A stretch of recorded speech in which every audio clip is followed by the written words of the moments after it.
У эфіры навіны Віцебскай вобласці, ў студыі Вольга Шмаргун. Вітаю вас. Арганізацыі Віцебскай вобласці зарабілі больш за 115 трыльёнаў рублёў ад рэалізацыі прадукцыі, тавараў, работ і паслуг. У разліку на аднаго работніка выручка склала звыш 455 мільёнаў рублёў. Яна ўзрасла на 11% да ўзроўню студзеня-верасня мінулага года. За такі ж перыяд сёлета рэнтабельнасць продажу вырасла з 3 до 5%. Колькасць стратных суб'ектаў гаспадарання знізілася з 220 на пачатак года до 143. Многие искусственно делают эти убытки, чтобы не платить налоги. Татьяна Александровна за 2 месяца, наверное, около 30 организаций сразу сделала прибыльными. А за полгода 66 организаций. После ее проверки вдруг они стали прибыльными. Оказывалось, что целенаправленно делают все необходимое для того, чтобы уйти от налогов, сделать себе преференции, господдержку и так далее. Этим прокуратура должна заниматься. На пачатак снежня па Віцебскай вобласці 43 арганізацыі мелі запазычанасць па выплаце заработнай платы. Звыш 14 мільярдаў рублёў не атрымалі работнікі. Улады і кантралюючыя органы вымушаны прыбягаць да дастаткова жорсткіх мер у адносінах да кіраўнікоў. Хто вінаваты і што рабіць, разбіралася Інна Кірыенкава.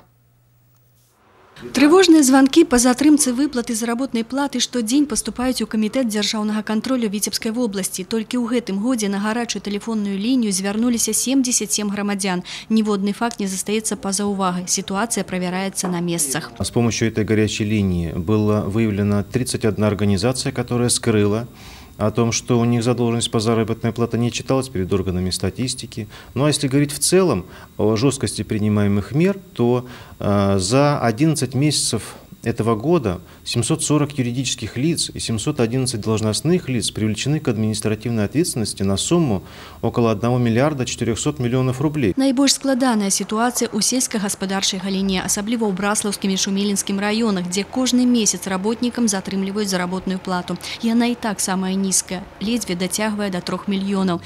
І нават жорсткае пакаранне кіраўнікоў і службовых асоб на месцах не вырашае праблемы.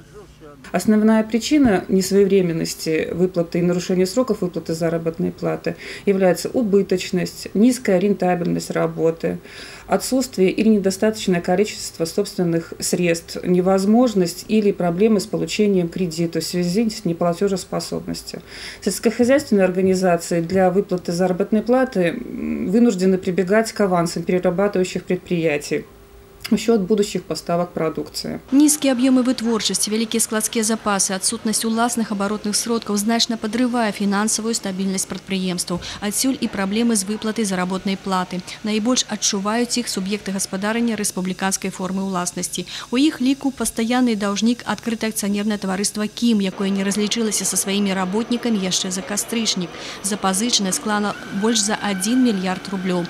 Парадаксальнай выглядае сітуацыя ў будаўнічай галіне. Тут самый высокі ўзровень заработной платы, больш за 7,5 мільёнаў рублёў. Тым не менш у работнікаў, якія працуюць по договору падраду, узнікае немало проблем. Работнику надо четко понимать, на какую сумму с ним заключили договор, чтобы это было оговорено в договоре. И эта категория граждан защищена указом президента номер 314, который четко обозначает, что должно быть прописано в договоре. Сумма вознаграждения в том числе. И за нарушение этого указа, за нарушение условий договоров предусмотрена жесткая ответственность как к должностным лицам организации, так и к нанимателям по этим договорам подряда. У гэтым выпадку прававая непісьменнасць работніка толькі на руку недобрасумленнаму наймальніку. І хоць у цэлым сітуацыя з выплатай заработнай платы не крытычная і знаходзіцца пад пастаянным кантролем улад, але атрымліваць прыбытак і своечасова выплачваць грошы работнікам абавязак наймальнікаў. Інна Кірыенкава, Ян Пчельнікаў, навіны Віцебск. Под Новый год так хочацца цудаў. Вось і жанчына з Шумілінскага района поверила, што атрымала прыз у акцыю, якой не ўдзельнічала. Гісторыя банальная. На нумар яе мабільнага тэлефона прыйшло смс-паведамленне. Вы сталі ўладальнікам аўтамабіля. Інфармацыя пацвердзілася і на быццам бы афіцыйным сайце расійскай кампаніі.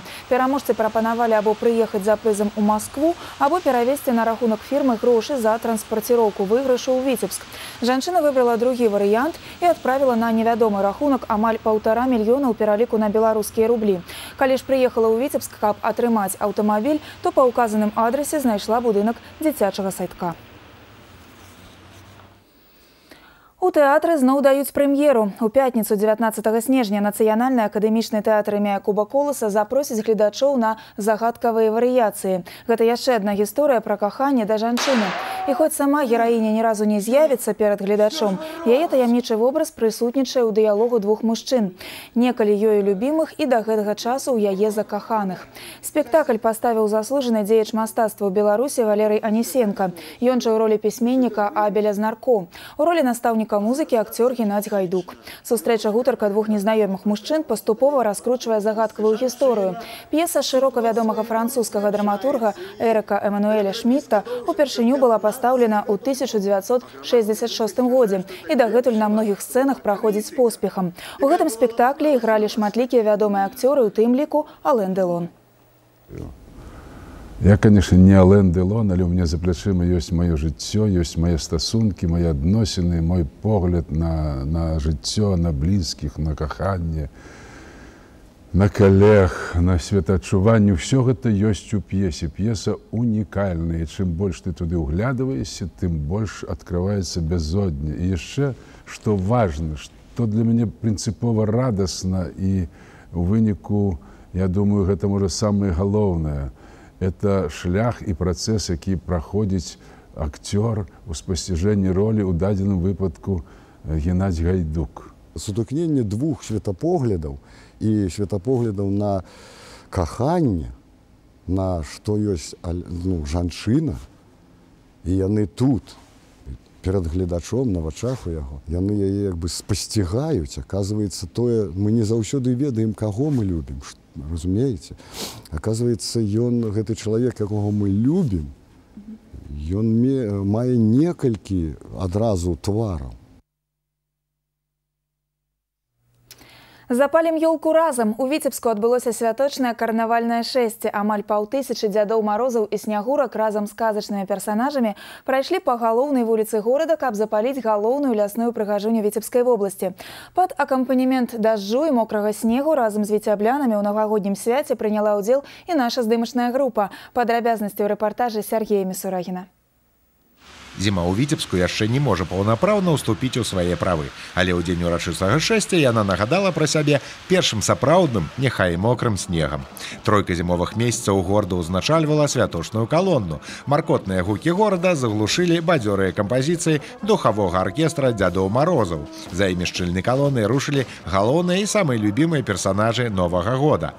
На ўсім шляху да шматсоценнага святочнага шэсця далучаліся казачныя персанажы. Каму не дасталася касцюмаў навагодніх герояў, апрануліся ў касцюмы міфалагічных персанажаў і герояў мультфільмаў. На плошчы Перамогі іх сустракала людское мора. Дзеці і дарослыя з нецярпеннем чакалі з'яўлення навагодняга чараўніка, каб разам з ім запаліць галоўную лясную прыгажунню Віцебшчыны. І вось прагучалі запаветныя словы.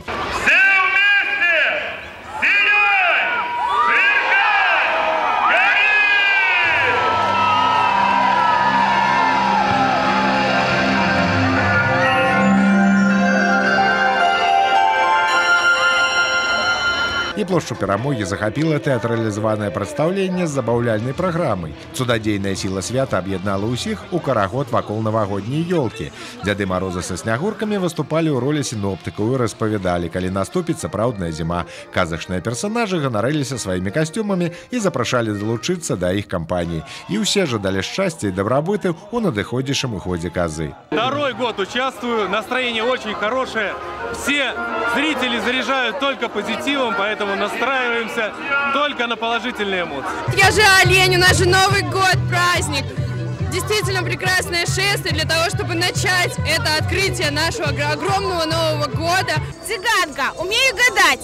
Вам нагадываю и всем жителям нашего замечательного города много денег, любви и счастья в следующем году. А самое главное, пожелаю всем здоровья. Будут все здоровы, значит, все исполнится и все смогут достичь и сделать то, что хотят. Свята, якое дорыць цуда і робіць людзей дабрэйшымі, пачынаецца. Сергей Мисурагін, Кирилл Кайсберг, Навіны Віцебск.